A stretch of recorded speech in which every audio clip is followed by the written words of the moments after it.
And now I am delighted to be introducing Shijin. They drove all the way from Connecticut to perform for us tonight. You see me crooked, italicize the epithet to your life. That one phrase you can count on being true. The moon was full, and we were having a fight. We really should have picked another night, but we were in love and he wanted to connect. So we went to Tomlinson Funeral Home. The mortician met us at the door. He ushered us to his showroom floor. A gray cat named Ash snaked around the displays. A hound somewhere in the distance bayed. Then Edwin Harrison got out his black book. His dark eye had a gleam, and he gave us a look as he began the ceremony that Halloween. And nothing and no one was quite what they seem. Will you take this woman to be your wife? Yes, said my ex, for the rest of my life. Will you take this man in sickness and health? Will you keep him around in poverty or wealth? As satin-lined cherry coffins glistened behind us, our mortician, a justice of the peace, wagged his bony finger to remind us that what God in the state of joy no man should sunder.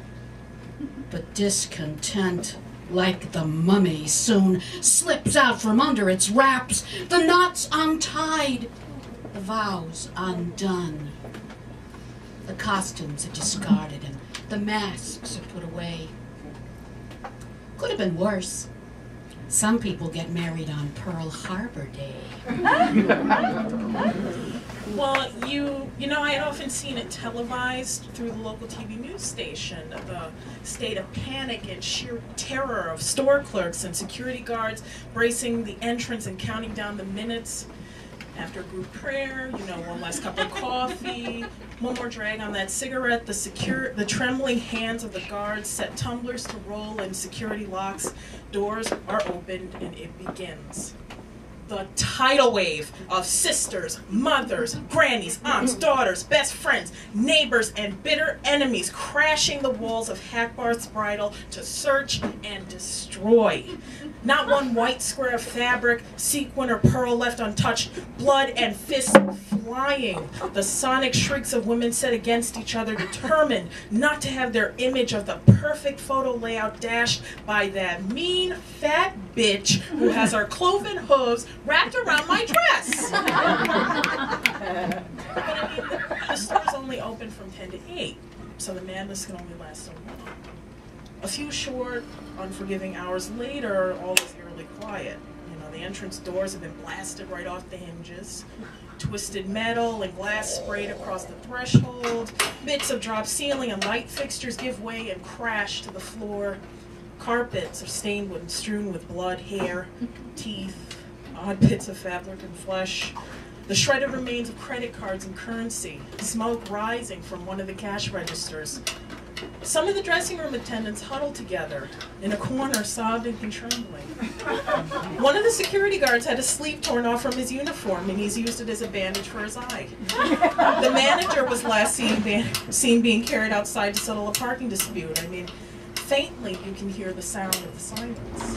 Across the ground and in through his toes, the shock of how Sally conducted her morning chores left him so full of words that he rambled, saying nothing. 6 weeks later, Sally finally understood and accepted his invitation to dinner. The 6th of July, he borrowed the keys to his stepfather's home on the shore, a velvet floor pillows, a bear skin rug, white terry robes in each bath, candles shelved along jacuzzis on the deck and in the loft. Pasta with meat sauce. He wonders if vegetarianism is another of Sally's quirks. Well, Sally pulls in on her scooter, heeled sandals and sundress under hot pink helmet, awkward hellos, a lull on the patio. He offers a glass of wine. Finds incense in the drawer with the corkscrew. Seduction, he thinks. Carries an open bottle, 2 glasses, and a lighter to coffee table. Flash at sunset. He ignites the stick perched on a grooved tongue of wood. They lean back, inhale, snuggle into rattan love seat, waiting for the scent of lavender romance. A flash, the sun sets, Sally screeches, lavender romance reveals itself as leftover 4th of July contraband. He finds more words to douse flames over bearskin rug and velvet floor pillows. Red wine poured over cotton canvas to squelch cinders on sofa. She was looking for sparks. This was her man. Yeah, watch out for those guys. Omen. A little bit about my ex-husband.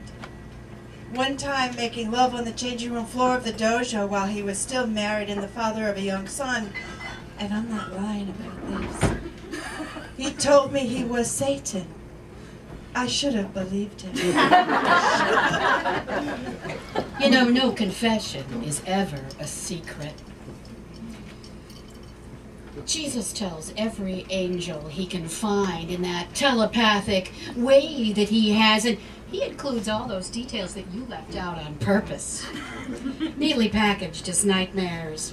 He blesses the doorman and the bell captain and all of Santa's elves with all of the facts. And on his blog, he uses your real name and your nicknames and all of your secret names, too, and has little labels for every sin. By day, the PR department pumps out press releases to alert the hosts of impending doom. Stoke the fires, here they come. 2 strips of lint brush later, his bed is free of stray blondes.